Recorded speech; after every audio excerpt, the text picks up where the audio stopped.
del Señor. Quiero invitarlos para que abramos nuestras Biblias en Primera de Reyes, capítulo 19, versículos del 7 al 18. No sé si los niños van a pasar a su clase en este momento. Ok, los niños van a pasar a su clase en este momento. Así que les damos un momentito mientras vamos buscando en la Biblia. Primera de Reyes, capítulo 19, versículos del 7 al 18. Y en el Nuevo Testamento, Romanos, capítulo 11, versículos del 2 al 5. Así que escuchen bien para que vamos siguiendo la lectura de la palabra esta mañana. Primera de Reyes, capítulo 19, versículos del 7 al 18. Y la palabra en el libro de Romanos, en el Nuevo Testamento, capítulo 11, versículos del 2 al 5. El Señor esta mañana tiene una palabra para nosotros que ya hemos empezado a escuchar. Escúcheme bien, hemos empezado a escuchar desde la alabanza. Desde el tiempo de adoración ya Dios está hablando en nuestras vidas.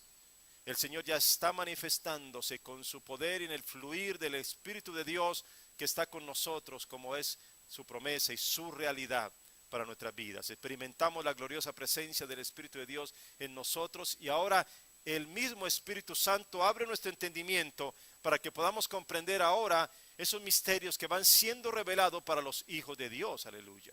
Así que leamos la palabra, Primera de Reyes, capítulo 19, leeremos desde el versículo 7 y ahí en adelante hasta terminar hasta el versículo 18, perdón. Luego pasaremos al libro de Romanos. Escuchen lo que dice la palabra del Señor. Y volviendo el ángel de Jehová la segunda vez le tocó diciendo: levántate y come, porque largo camino te resta. Se levantó pues y comió y bebió, y fortalecido con aquella comida, caminó 40 días y 40 noches hasta Horeb, el monte de Dios. Estamos hablando de Elías. Y allí se metió en una cueva donde pasó la noche. Y vino a él palabra de Jehová, el cual le dijo: ¿qué haces aquí, Elías? Él respondió: he sentido un vivo celo por Jehová Dios de los ejércitos, porque los hijos de Israel han dejado tu pacto, han derribado tus altares y han matado a espada a tus profetas, y solo yo he quedado y me buscan para quitarme la vida. Él le dijo: sal fuera y ponte en el monte delante de Jehová. Y he aquí Jehová que pasaba, y un grande y poderoso viento que rompía los montes y quebraba las peñas delante de Jehová, pero Jehová no estaba en el viento. Y tras el viento un terremoto, pero Jehová no estaba en el terremoto. Y tras el terremoto un fuego, pero Jehová no estaba en el fuego.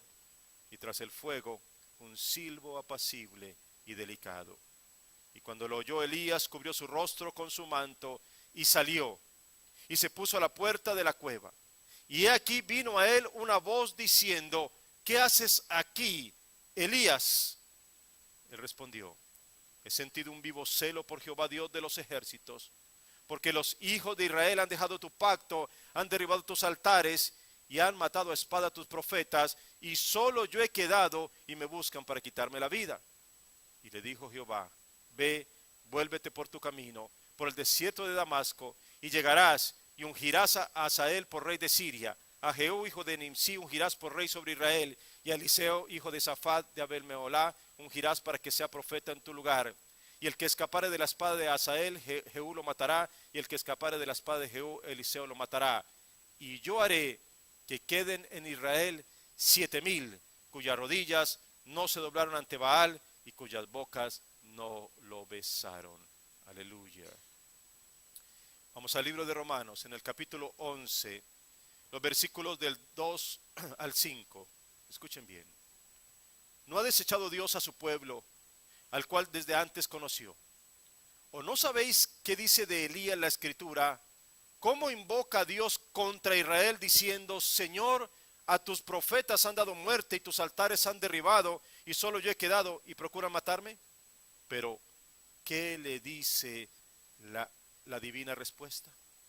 Me he reservado 7,000 hombres que no han doblado la rodilla delante de Baal. Así también, aún en este tiempo, ha quedado un remanente escogido por gracia. Aleluya. Padre, gracias, Señor. Bendito eres, de nuevo lo decimos, Señor. Lo exclamamos, Padre Santo, pero no solamente de labios, porque nuestro corazón lo quiere decir, Señor, esta mañana. Eres bendito, Señor. Eres santo. Eres Dios todopoderoso. En ti está todo el poder, mi Señor. En ti está, Padre Santo, la palabra y la revelación. Si tú esta mañana, por tu gracia y tu misericordia, la misma que has manifestado, Señor, para regalarnos la salvación, por esa gracia tú abres nuestro entendimiento, comprenderemos, mi Señor, los misterios que estaban por verse. Y sabremos, mi Señor, entonces, lo que tú quieres decirnos de manera particular en este domingo, esta mañana, para nuestras vidas. Y sabremos entonces, sin duda, que hemos estado en la presencia del Dios vivo. Te damos la gracia, mi Señor. Te damos la gracia por tenernos aquí. Cuando aún muchos afuera, Señor, están viviendo sus propias vidas, tú dices de nuevo, tengo un remanente que no dobla rodillas delante de dioses ajenos, pero que siempre está buscando al único Dios verdadero. Gracias, Cristo. Gracias, Señor. En el nombre de Jesús. Amén. Amén y amén. Quisiera invitarlos esta mañana para que junto conmigo y junto con el relato bíblico vayamos al monte Horeb. Monte muy importante para la historia bíblica. Monte muy importante para la revelación de Dios. Lugar aquel donde llegó Moisés, donde recibió las tablas de la ley. Lugar tan importante y fundamental en todo lo que significa la revelación del Señor para los suyos, para su pueblo. Un lugar impresionante. Un lugar donde Dios se manifestó de tal manera que siempre, siempre para el pueblo de Israel será un lugar muy especial. Allí en aquel lugar, una cueva. Dentro de la cueva, una situación que no es muy usual. Un profeta. Un profeta escondido en una cueva, en un lugar de revelación, en el monte Horeb, donde ha habido grandes manifestaciones del Señor y sin embargo ahora es un hombre de Dios que está colocado en un lugar donde no debería, donde no es el lugar apropiado para el profeta. Es una escena rara. Elías no era un hombre que acostumbraba a esconderse, de hecho más bien acababa de vencer a 450 profetas falsos en el monte Carmelo a la vista de todo el pueblo. En un desafío directo hacia el enemigo, hacia la adoración idólatra, hacia lo que no correspondía adecuadamente, este hombre con valentía se paró delante de 450 enemigos, profetas falsos, pero a todos los venció por el poder del Señor, por supuesto. Pero cuando pensaríamos nosotros que Elías entonces estaría celebrando la gran victoria, estaría feliz, estaría en un momento de exultante, de gozo interior, al haber visto la manifestación poderosa del Señor, encontramos a Elías deprimido, frustrado, escondido, en una soledad total, metido en un lugar inadecuado. Nosotros sabemos que Israel fue un pueblo que a pesar de ver constantemente la mano de Dios, parecía que nunca podían madurar esa fe. Escúcheme bien, por favor. Parecía que se estancaban en su fe. Mis queridos hermanos, a veces nosotros podemos decir que somos gente de fe, pero es posible que no hayamos madurado la fe. Es posible que nos hayamos quedado estancados en algún lugar. Hemos recibido la revelación de que Cristo es el Mesías. Hemos confesado con nuestra boca, hemos admitido con nuestro corazón que Cristo es el Señor. Por lo tanto, tenemos dentro de nosotros una fe que nos ayuda, que nos sirve para confesar el señorío de Cristo y con esto alcanzar la salvación eterna. Pero hay una fe que todavía no madura, que no abunda, que no crece, que no avanza, que se estanca, que pareciera que no tiene nuevos desafíos cada día. De hecho, la fe significa eso. Significaría que nosotros seríamos gente que asume desafíos todos los días. O al fin y al cabo, eso es la fe, de eso se trata. De creer lo que no podemos ver todavía. La fe, la certeza de lo que se espera, la convicción de lo que no se ve. Cuando nosotros decimos que somos gente de fe, estamos diciendo que nos gusta ser desafiados para que esa fe se ponga a prueba. Que queremos indudablemente avanzar en ese camino del Señor. El pueblo de Israel parecía que tenía una fe que no maduraba. Cada rato se volvían a dioses paganos. Desobedecían a Dios constantemente. El Señor les hablaba acerca de lo que tenían que hacer. Sin embargo, terminaban haciendo lo que ellos querían. Y el Señor repetía una y otra vez que era un pueblo de dura cerviz. Estaban del lado equivocado de la adoración, enamorados de las cosas del mundo, en lugar de mantenerse siempre fieles al Señor. Uno de los dioses de esos pueblos paganos en aquel tiempo era el dios Baal, el dios de la prosperidad. Era el Dios de la fertilidad. Creían que a través de adorar a ese Dios Él podía producir que hubiese bastantes cosechas y que también hubiese reproducción en las personas. Es decir, que era el Dios que multiplicaba según ellos. El Dios que les daba prosperidad, el Dios que les daba fertilidad. De tal manera que los pueblos paganos adoraban a ese Dios. Y cuando Acab y Jezabel subieron al trono de Israel, entonces ellos llevaron a toda esta gente a la adoración falsa. Se inclinaron delante de ese Dios, empezaron a buscar en lugar equivocado, de tal manera que viene un momento de confusión terrible. El mismo rey y su esposa están adorando al que no tienen que adorar. Así que llega un momento, tiene que haber un momento de confrontación. Escuchen, porque está bien si hay un rey, si hay una esposa, si hay un montón de gente que están adorando a un Dios falso, en algún momento el Señor tiene que levantar a uno que adore al Dios verdadero. El Señor en algún momento tiene que abrirle los ojos a alguien para que venga y finalmente se logre una confrontación. Tiene que suceder así. Cuando nosotros decimos que somos creyentes en el Señor Jesucristo, en medio de un mundo que no cree en Jesucristo, tiene que haber un momento de confrontación con este mundo. Estamos hablando de la luz contra la oscuridad. Estamos hablando de la revelación contra la ceguera. Estamos hablando de que nosotros tenemos de parte del Señor y por su gracia una palabra que ha venido del cielo para nosotros, mientras que hay muchos que todavía tienen un velo puesto sobre sus ojos que les impide ver a Cristo como el Mesías. Y tiene que haber un momento de confrontación. Indudablemente ese reino de las tinieblas se va a confrontar con el reino de la luz, y lo más extraordinario es que a nosotros se nos asegura, y lo podemos comprobar fácilmente, que la luz siempre vence a las tinieblas. Aleluya. La confrontación se da. Es en el monte Carmelo donde llega esa confrontación. Y en esa confrontación hay un solo ganador. Aleluya. Porque, mis queridos hermanos, no hay Baal que pueda hacer descender fuego del cielo. No existe. Solo hay un Dios verdadero que sí lo puede hacer. Y el Señor respondió a la oración de su profeta. Elías no sabía que había otros también que estaban en algún lugar orando a favor de ellos. Entonces en aquella cueva no vemos un hombre celebrando una victoria, vemos un hombre lamentándose y angustiado. Elías tenía su alma turbada, manifestaba una gran tribulación. El Señor en aquel momento hace su aparición, pero es extraordinaria la manera como Dios se aproxima a este hombre. Escuchen, el Señor no se aproxima a él en la turbulencia del viento recio, ni siquiera en el terremoto, ni tampoco en el fuego, pero sí lo hace en el silbido apacible. En aquel momento en particular, Elías necesitaba escuchar la voz de Dios que le dijera: aquí estoy contigo, Elías. Yo soy el que puede mover el viento con tanta intensidad. Yo soy el que puede producir un terremoto y que la tierra se estremezca. Yo soy el que puede levantar fuego impresionante. Y yo soy también quien puede aparecer en el silencio del silbido apacible y delicado, porque yo soy Jehová. Aleluya. Cada uno de nosotros necesita escuchar la voz de Dios que nos levante, que nos transforme y que nos renueve nuestro interior. Y a veces necesitamos que la tierra se estremezca, hermanos. A veces necesitamos esa voz de Dios. Créanme, cuando hay tiempos de tanta apostasía, de tanta quietud, de repente necesitamos que haya un movimiento de la tierra para que la gente se despierte. A veces necesitamos que los vientos soplen fuerte a nuestro lado. Los que vivimos en Fontana sabemos lo que eso significa.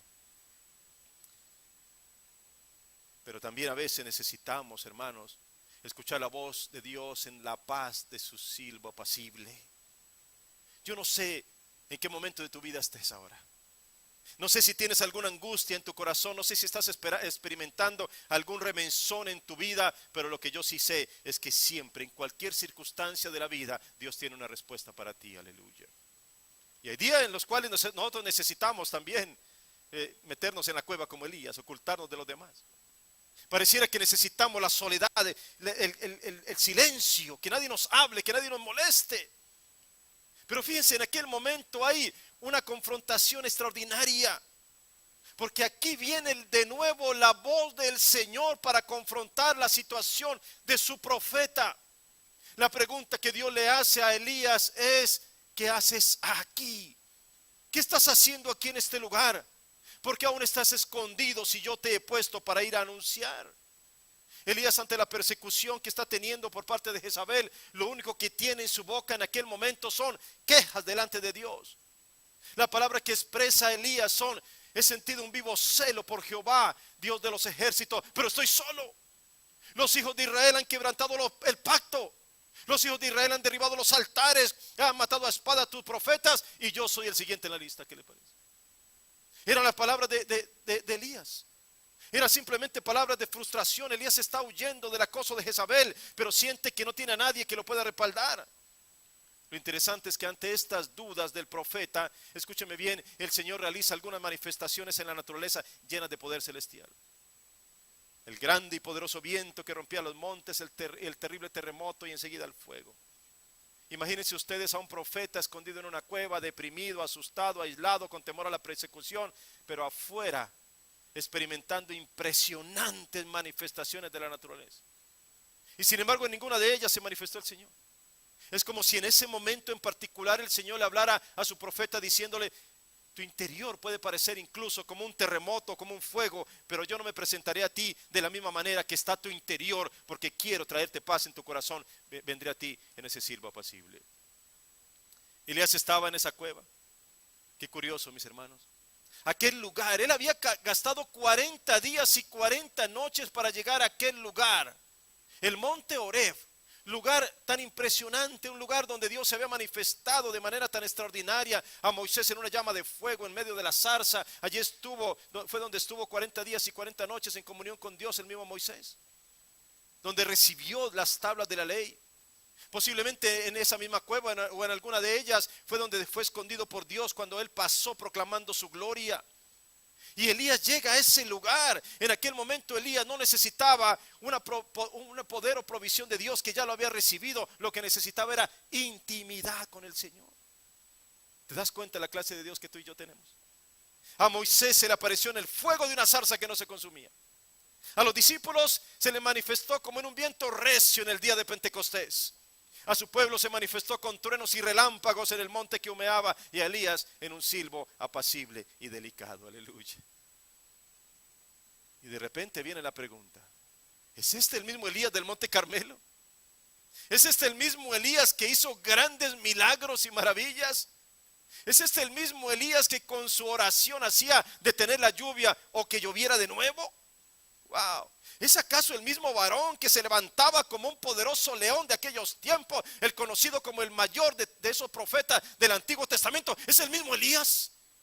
¿Es el mismo hombre que lo vimos venciendo 450 lleno de valentía, proclamando, incluso burlándose de aquellos profetas falsos, y después proclamando la grandeza del Señor? Señor, ahora haz descender el fuego del cielo. ¿Es el mismo Elías? Y aquí viene una enseñanza importante para nuestras vidas, mis queridos hermanos.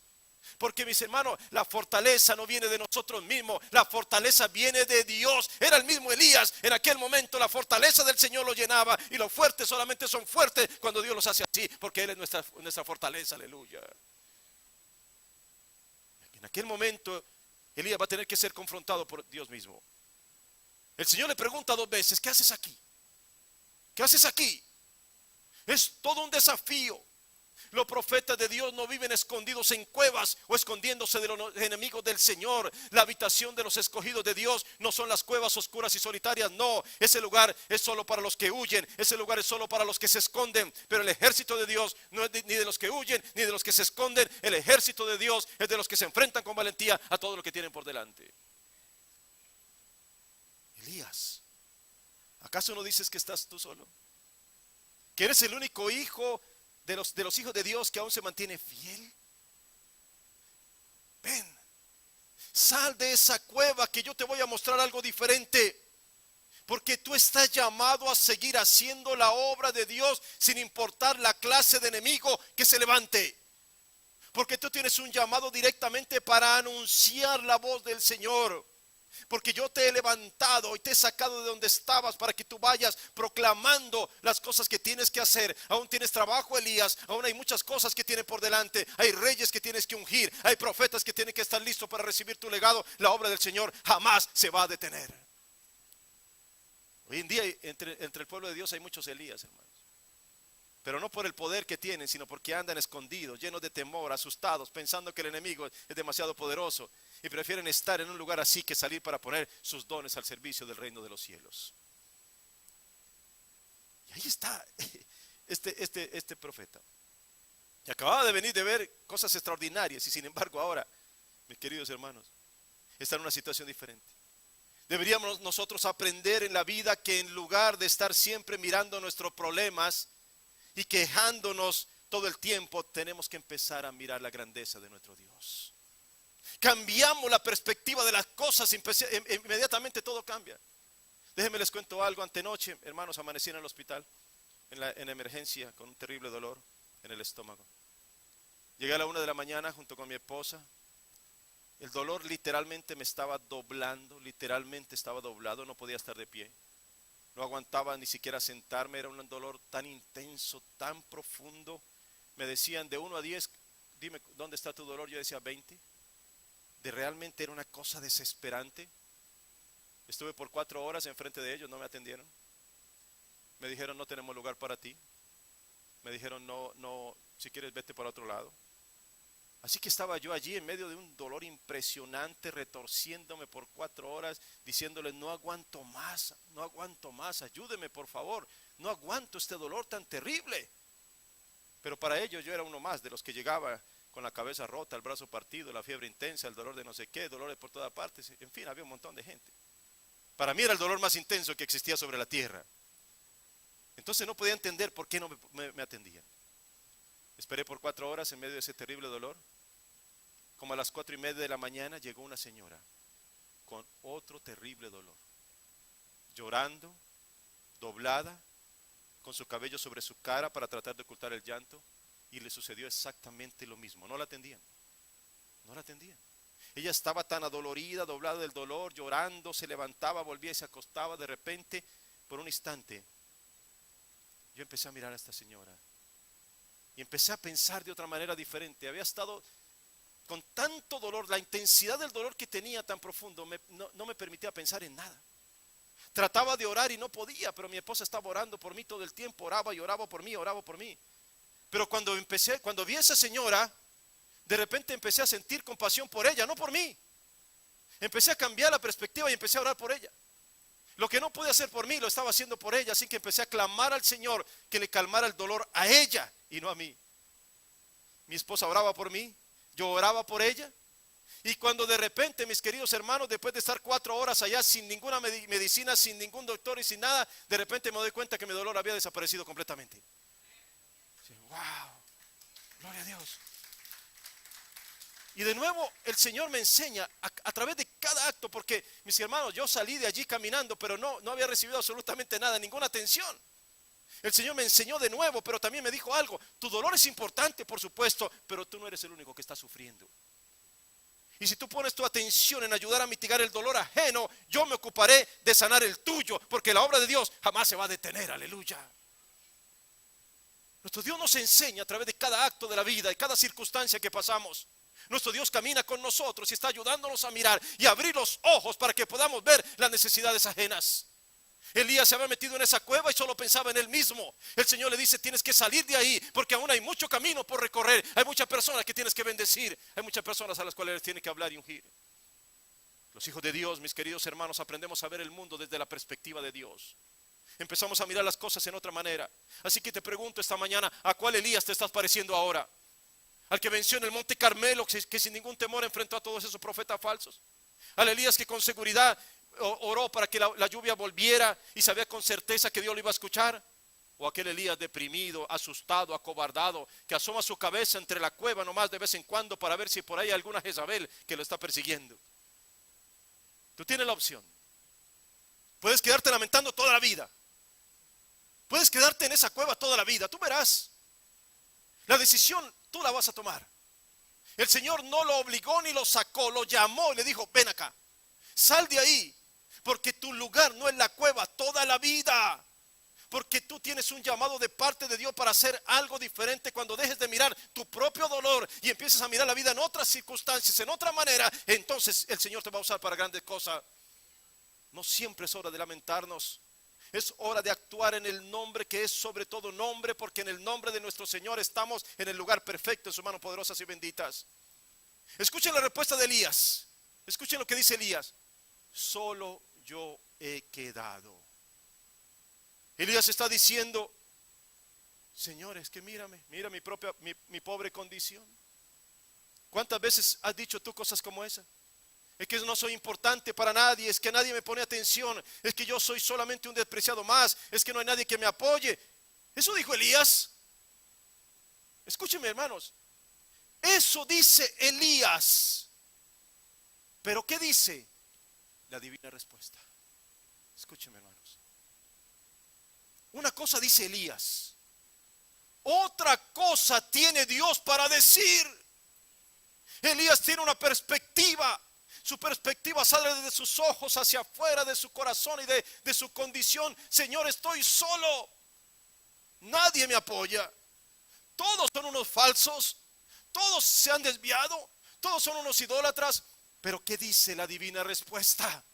Porque eso es lo que nosotros necesitamos escuchar. No es tanto lo que yo digo, sino lo que Dios dice. No es tanto lo que a mí se me ocurre, sino lo que Él quiere mostrarme. Escuchen la voz de Dios. Estás equivocado, Elías. Tú no estás solo. Primero, yo estoy contigo. Pero además déjame decirte algo muy claro, Elías. Tengo un remanente escogido por gracia, que no dobla jamás rodilla delante de dioses ajenos. Aleluya. Para que tú lo sepas, Elías. Y quizás aquel puñado de hombres, 7,000, no eran tantos comparados con toda la gente de Israel. Pero me pregunto, ¿acaso Dios no necesitó sino a uno solo para acabar con 450 profetas falsos? ¿Acaso el ejército de Gedeón no fue disminuido solamente a 300 para vencer a todo un ejército madianita? ¿Acaso en muchas ocasiones el ejército de Israel no venció a multitudes de ejércitos enemigos que querían destruirlo? Mis queridos hermanos, Dios no necesita multitudes sin compromiso. Dios necesita, así sea solo algunos, quizás solamente 12 discípulos, quizás solamente 4 hombres fieles en Babilonia, quizás un puñado de hombres, quizás un hombre como Moisés, quizás un hombre como Abraham que deja su tierra y su parentela. Y quizás un hombre como Pablo, que aunque lo persiguen, lo azoten, lo encarcelen, jamás retrocede porque sabe que con el Señor tiene seguridad hasta el final, reclamando lo que a Él le corresponde. Elías, tú pensabas que estabas solo. Eso no es verdad. La divina respuesta a lo que Dios dice es: tengo un remanente, aleluya. Tengo un remanente. Lo tengo yo, dice el Señor, es mío. Son los míos. Tengo un remanente, dice el Señor, de gente santa, gente que no va como el mundo va, gente que tiene un espíritu superior, gente que llevará adelante el estandarte de la gloria y el testimonio de Dios, gente con unción, que no claudican en su búsqueda de hacer la voluntad divina. Esos son los míos. Esos son los míos. Yo los escogí y nunca los soltaré. La pregunta aquí será: ¿seremos parte de ese remanente? ¿Será que nosotros somos parte de un grupo de personas que no juegan con las cosas del mundo, sino que nos mantenemos firmes a pesar de las tormentas y que nunca doblamos rodillas delante de dioses ajenos? ¿Qué dice la divina respuesta para ti entonces? Pregúntate esta mañana. Había una respuesta para el profeta Elías. Dime, para ti, ¿cuál será la respuesta? ¿Qué dice la divina respuesta? ¿Eres tú un escogido, una escogida de Dios? Porque Dios no permitiría que no haya fieles sobre la tierra. Escúcheme, Dios no va a permitir. La pregunta es: ¿seremos nosotros esos fieles? ¿Seremos nosotros ese remanente escogido por gracia? ¿Estaremos nosotros dentro de un grupo de gente selecta por Dios, escogida para llevar y para anunciar sus virtudes? ¿Y lo estaremos haciendo? ¿Estaremos llenando del evangelio este mundo? ¿Estaremos compartiendo el mundo, la grandeza de nuestro Dios? ¿Seremos ese remanente? Eso nos desafía, hermanos. Eso nos desafía a nosotros. Hay un desafío para la humanidad de todos los tiempos. ¿A quién seguimos? ¿En quién ponemos nuestra mirada? ¿En quién confiamos? De pronto dejamos de escuchar a Dios y nos enfocamos en lo que nos rodea y estamos en problemas. Es Pedro que en lugar de mirar a Jesús mira las aguas y se hunde. Es Abraham que en lugar de creerle a Dios acerca de su descendencia, decide creerle a Sara e intentar métodos alternativos, creando un gran problema a la humanidad entera. Es Aarón que en lugar de buscar a Dios y escucharlo a Él, escucha al pueblo para hacer un becerro de oro y adorarlo. ¿O eres tú y soy yo que en lugar de escuchar la voz de aquel que por su iniciativa y amor nos ha liberado de las garras del enemigo, terminamos escuchando las voces del mundo y haciendo caso a lo que los demás nos dicen, perdiendo de vista lo que Dios ya dijo en su palabra? ¿Te das cuenta? Podemos perder de vista lo esencial para centrarnos simplemente en lo que el mundo quiere, en lo que el mundo pide de nosotros.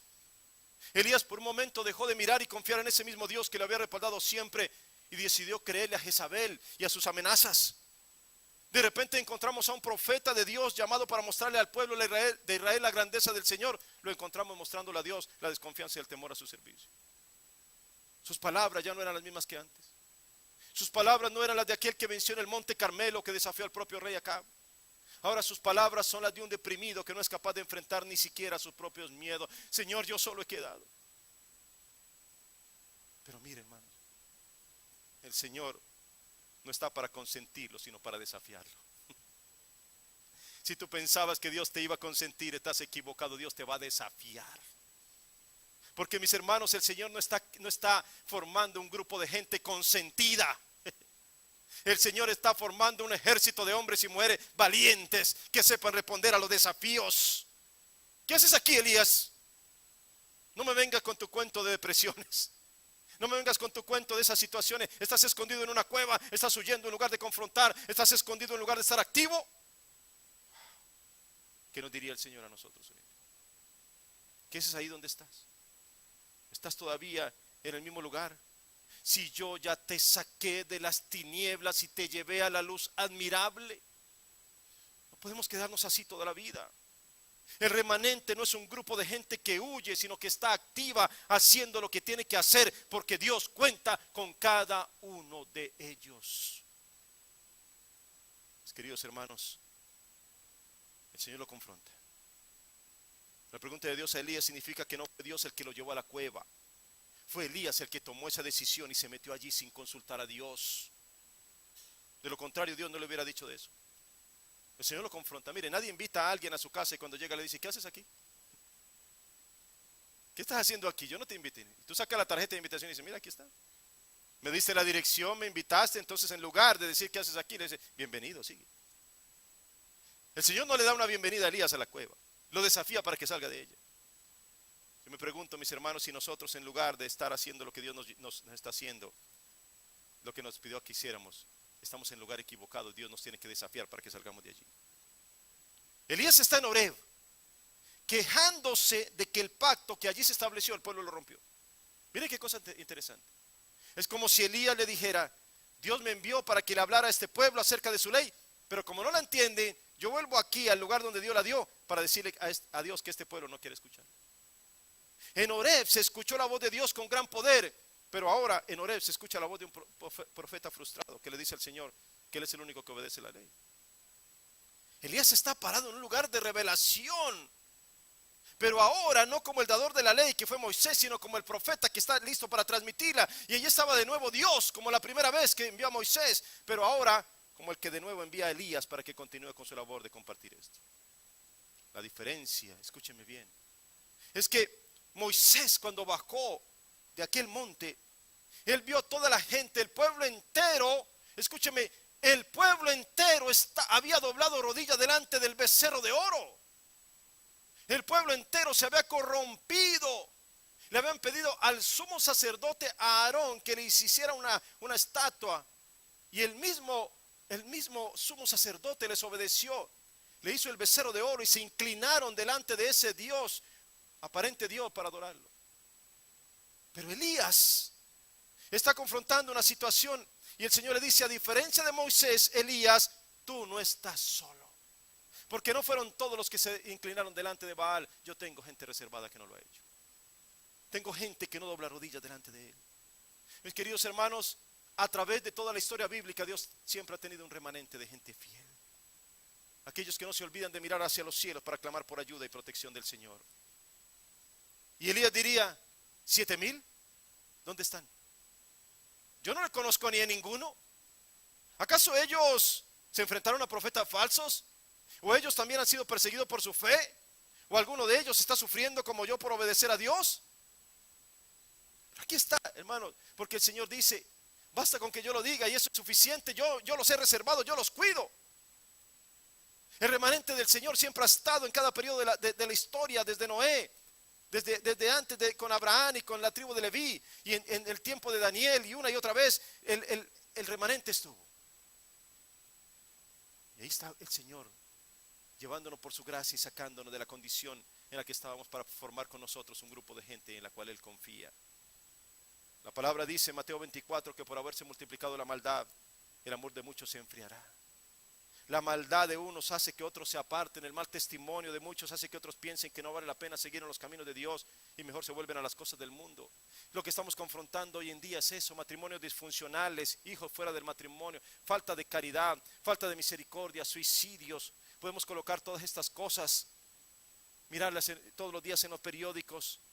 Los muertos ya se cuentan ahora como estadísticas, ni hablar de la violencia familiar, de los niños abandonados, de la homosexualidad, de los abortos, del narcotráfico y montones de cosas más. Mi queridos hermanos, la tierra misma está enferma. Es el efecto de lo que está sucediendo. La pregunta es: ¿y cómo responden los hijos de Dios? ¿Qué hacemos entonces? Le decimos al Señor: escondámonos en la cueva, metámonos aquí, el mundo está muy terrible, Señor, está muy difícil, ¿qué vamos a hacer nosotros? Mire, estamos solos. ¿Quién nos respalda a nosotros? Lo tremendo de todo esto es que cuando Dios va a hacer algo en la tierra, Él no trae un ángel directamente, o Él no forma un ejército celestial. Él busca hombres y mujeres en la tierra. Él busca hombres y mujeres como nosotros para hacer algo especial y trascendental. Por eso Elías no podía estar en una cueva. Elías tenía que ser el profeta que anunciaba las virtudes del Señor. Aleluya. ¿Y qué ha hecho el Señor con nosotros? ¿Acaso el Señor no ha dicho que nosotros somos pueblo adquirido, nación santa, real sacerdocio, un linaje escogido? ¿Acaso no dice la palabra en 1 de Pedro 2:9 que el Señor ya nos sacó de la cueva, ya nos sacó de la oscuridad de las tinieblas y nos trajo a su luz admirable? ¿Para qué? ¿Para qué dice la palabra? Para que anuncies, para que anunciemos, no para que nos quedemos callados, para que anunciemos las virtudes de aquel que nos sacó de la tiniebla y ya nos llevó a la luz admirable. Aleluya. Para que lo anunciemos, para que lo proclamemos. Por eso, hermanos, Dios quiere mucho más que lo que los cristianos estamos haciendo hoy en día. Por eso, cuando aparecen estos hombres, parte de ese remanente escogido, nosotros vemos que no están andando con el mundo, sino que desafían al mundo.